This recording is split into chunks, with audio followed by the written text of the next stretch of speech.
Hello, welcome back to our channel. आप देख रहे हैं बोर्ड टॉपर। तो चलिए इस वीडियो के माध्यम से हम लोग एक्सरसाइज 5.2 के क्वेश्चन नंबर 14, 15, 16 और 17 का हल करेंगे।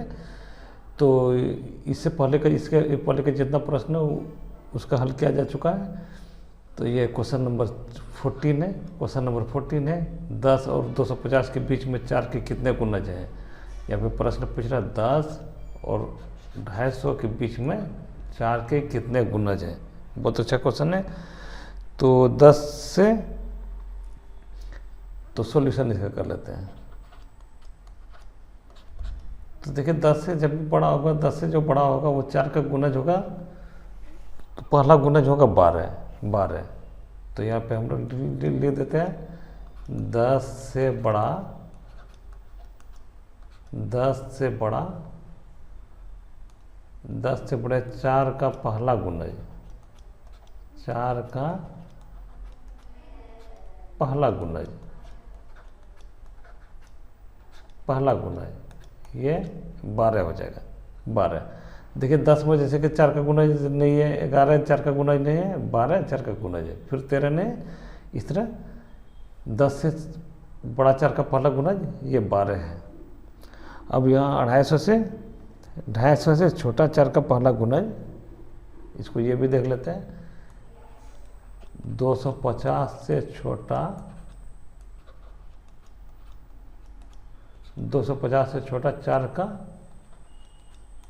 4 का पहला गुणज जो इससे 4 को गुना करने के बाद जो आए 4 का पहला गुणज, तो ये हो जाएगा 248।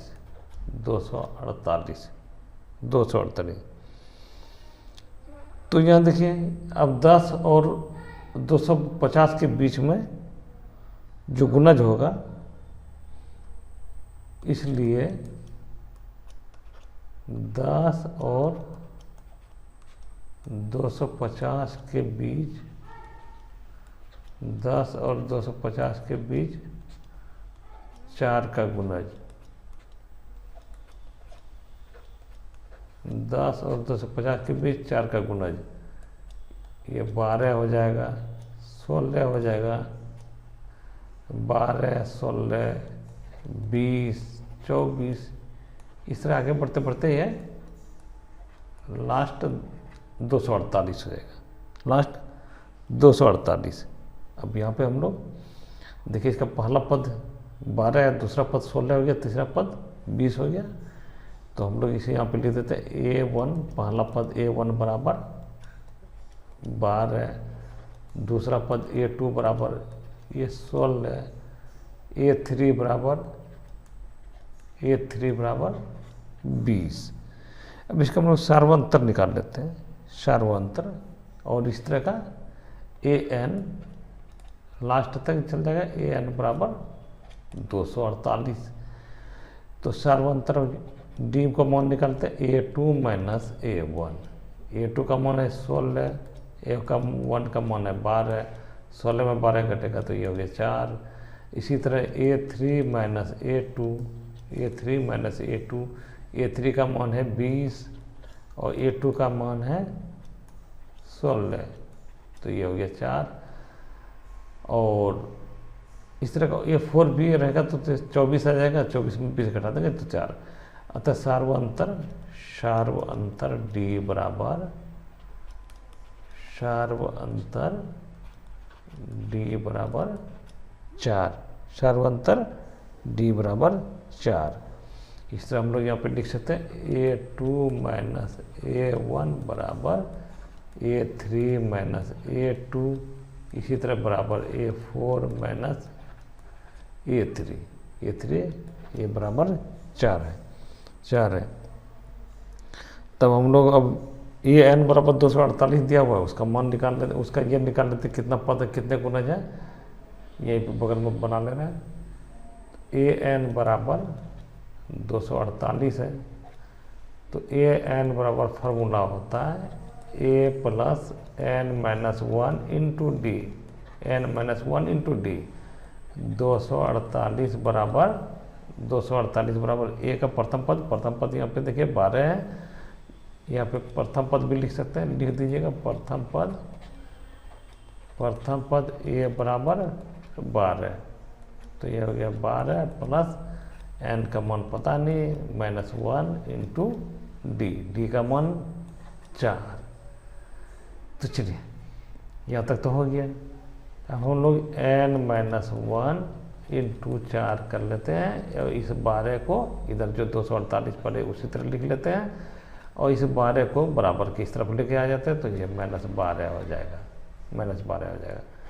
तो n-1 इंटू 4 बराबर 248 में 12 घटेगा तो 8 में 2 घटा 6, 4 में 1 घटा 3, 236। तो अब हम लोग n-1 इंटू 4, n-1 इंटू 4 बराबर 236, तो n-1 बराबर 236/4, 236/4। ये देखते हैं यहाँ पे कटता कि नहीं, 4 5 20 तो बचा 3, 4 9 36, ठीक कट जाएगा। तो 4 5 20 बचा 3, तो 4 9 36, तो n-1 बराबर 59 हो गया। n बराबर 59 और इधर बराबर की तरफ -1 है, तो इधर आने के बाद +1 हो जाएगा। तो n बराबर हो गया 60, n बराबर 60।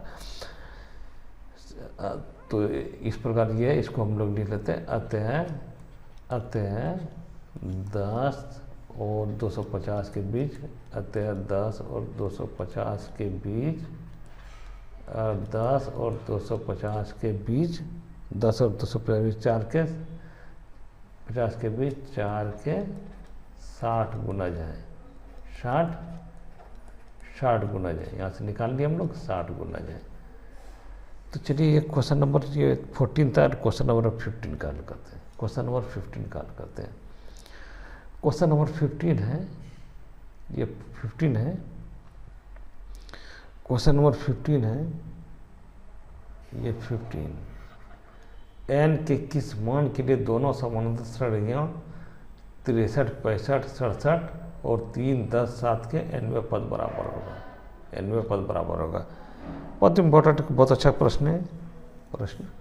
तो इसका सॉल्यूशन कर लेते हैं। बोला nवें पद बराबर होगा, तो यहाँ पे दिया हुआ AP का पद है, इसका है पहला वाला AP का पद है। प्रश्न में दिया हुआ, प्रश्न में दिया हुआ पहला AP का पद है, पहला AP है, AP का पद है, पहला AP का पद है, तो 63 है और 65 है और 67 है, 63, 65 और 67। तो यहाँ पे A1 बराबर हो गया 63, A2 बराबर हो गया 65, A3 बराबर 67। अब इसको सर्वांतर निकाल लेते हैं। A2 माइनस A1, A2 का मान है 65, A1 का मान है 63, तो 65 माइनस 63 बराबर 2 हो गया। तो A3 minus A2, A3 minus A2, 67 minus 65, 65 बराबर 2, 67 में 65 बराबर 2। तो अब दूसरा AP की जो है 3, 10 और 17, ये पे बगल में लिख लेते हैं। दूसरा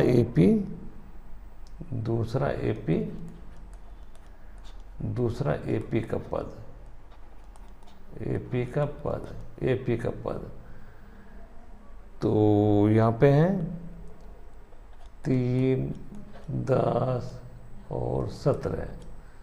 A1 बराबर है 3, A1 बराबर 3, A2 बराबर है 10, A3 बराबर है 17। तो ये A2 माइनस A1, 10 माइनस 3 बराबर ये हो गया 7, A3 minus A2, A3 minus A2, 17 minus 10, 17 minus यहाँ पे 10 हो जाएगा, सॉरी 10, तो ये 7 हो गया। तो अब यहाँ पे बोल रहा है, अब यहाँ से प्रश्न से एन के किस मान के दोनों समानांतर के nवें पद बराबर होगा। nवें पद बराबर होने के लिए तो पहले AP का nवां पद अब यहाँ पे लिख देते हैं प्रश्न के अनुसार। प्रश्न अनुसार पहले AP का nवें पद बराबर दूसरे AP का nवें पद। यहाँ पे D का मान हो गया 7 और A का मान हो गया प्रथम पद 3। यहाँ भी A का मान है 63, प्रथम पद बराबर 63, D का मान 2। प्रश्नानुसार यहाँ पे पहले AP का nवां पद, पहले AP का nवां पद, nवां पद बराबर दूसरे AP का nवां पद। AP का nवां पद पहले AP का nवां पद हो जाएगा तो इसका फॉर्मूला हो जाएगा A प्लस इसका फॉर्मूला होता है A plus n-1 into D, और इसका भी होता है वही A plus n-1 into D, n-1 into D. लेकिन वहाँ पे डी दोनों में अलग है, A भी अलग है, और nवां पद हम लोगों को निकालना। तो चलिए हम लोग निकाल लेते हैं, इसका निकाल लेते हैं। तो पहले में है 63, A1 का A का मान है 63 प्लस n-1 इंटू D का मान है 2। तो यहाँ पे बराबर यहाँ पे, और यहाँ पे पहला पद का मान है 3, पहला पद का मान है 3 प्लस n-1 और D का मान है 7, n-1 और D का मान है 7 है। तो अब हम लोग इसको हल कर ले रहे हैं 63 और का 63 ही रह जाएगा, 63 ही रह जाएगा। यहाँ 2 से इस n में भी गुना हो जाएगा और -1 में 2n-2 बराबर यहाँ पे 3 का 3 ही रह जाएगा प्लस और 7n -7, 7 से n में गुना करेंगे 7 और 7 से -1 में गुना करेंगे -7। 63 में 3 घटेगा, 63 में इधर लाएंगे तो 3 घटेगा तो 60 हो जाएगा। 63 में देखिए 63 में इस तरफ अगर लाएंगे बराबर 3 प्लस ये 7 है n-7, 63 में 2 घटेगा तो ये 61 आ जाएगा, 61 प्लस 2n, 61 प्लस 2n, 3 -7 ये हो जाएगा -4, 7n -4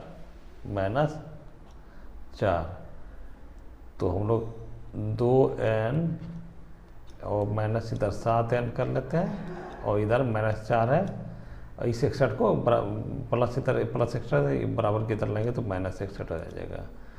2n में -7n तो -5n हो जाएगा, -5n बराबर -65 माइनस कट जाएगा, n बराबर 65/5 65/5 तो ये हो गया 13। दोनों समानांतर श्रेणियों का 13वां पद जो है बराबर हो जाएगा। अतः दोनों समानांतर श्रेणियों का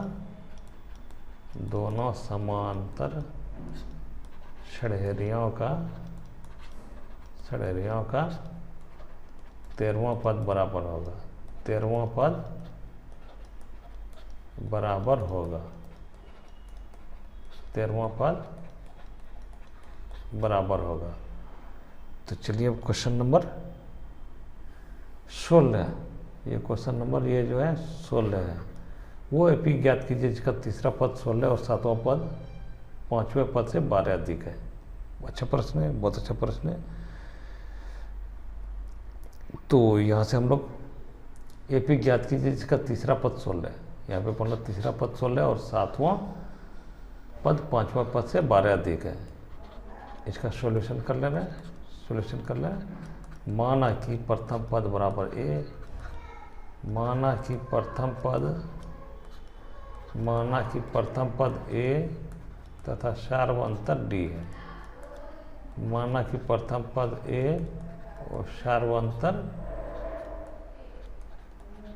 सार्वंतर डी है, अब यहाँ पे बोल रहा है तीसरा पद 16 है।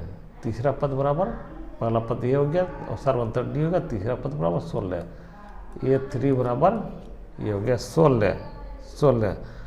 तो ए एन बराबर हम लोग जानते हैं ए एन बराबर फॉर्मूला होता है ए एन बराबर a plus N minus 1 into d.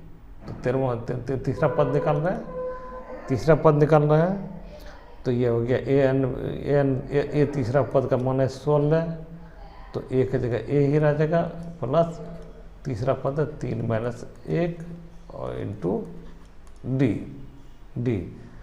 तो ये हो गया ए प्लस 2d बराबर 16, ए प्लस 2d बराबर 16। इसको हम लोग समीकरण 1 मान लेते हैं, समीकरण 1 मान लेते हैं। अब प्रश्न अनुसार बोल रहा है 7वां और 5वां पद से 12 अधिक है, तो हम लोग यहाँ पे ये कर सकते हैं A7 माइनस A5 बराबर A7 माइनस A5 बराबर हो जाएगा 12। ये प्रश्न से 7वां 5वां पद से 12 अधिक है, प्रश्न से। तो ये 7वां पद का मान हो जाएगा, तो A plus N minus 1 into D का फॉर्मूला रख देते हैं। तो यहाँ पे हो जाएगा A plus 7 minus 1 into D, ये हो गया A 7वां का, माइनस A 5वां का A प्लस एन का मान 5 माइनस 1 इंटू डी बराबर ये हो गया 12। ए प्लस 6d, 7 माइनस 1 हो जाएगा 6d, और ए प्लस 6d माइनस ए प्लस 5 में घटेगा तो 4, ए प्लस 4d बराबर हो गया 12। तो ए प्लस 6d, ए प्लस ये हो गया 6d माइनस ए, माइनस ए हो जाएगा, ये minus 4d, minus plus 4d में ये हो जाएगा तो माइनस 4d हो जाएगा, माइनस 4d बराबर 12। तो चलिए इसको हल कर लेना है। ए में से ए कट जाएगा, ए में से ए कट जाएगा तो 0 हो जाएगा, 6d में 4d कटेगा, प्लस ए और माइनस ए दोनों कट जाएगा, यानी तो कटेगा तो 0 आ जाएगा, 6d में 4d कटेगा तो 2d बराबर हो गया 12, d बराबर हो गया 12/2, तो ये हो गया 6, d बराबर 12/2 तो 6। अब हम लोग ए का मान निकाल लेंगे, ए का मान निकाल लेते हैं। डी का मान हो गया 6, तो डी का मान समीकरण 1 में रख देते हैं। यहाँ पे डी का मान समीकरण 1 में रखने पर, डी का मान समीकरण 1 में रखने पर रख देते हैं। यहाँ पे समीकरण 1 में रखने पर, डी का मान समीकरण 1 में रखने पर, तो ए प्लस 2d का मान है 6 बराबर 16 है, ए प्लस 12 बराबर ये हो गया 16, तो ए बराबर हो जाएगा 16 माइनस 12, तो ये हो गया 4। ए बराबर प्रथम पद बराबर हो गया 4, प्रथम पद बराबर 4। तो यहाँ पे प्रथम पद हो गया 4 हो गया, अतः ए पी बराबर डी का मान प्रथम पद बराबर ए बराबर 4, डी बराबर 6, डी सार्वंतर डी बराबर डी बराबर 6 अभी मान निकला है, तो ए पी हो जाएगा, इसलिए ए पी हो जाएगा प्रथम पद ए प्लस, चलिए इधर कर लेते हैं, इस तरफ पूरा निकाल लेते हैं। प्रथम पद ए बराबर प्रथम पद ए बराबर ये हो गया 4, सार्वअंतर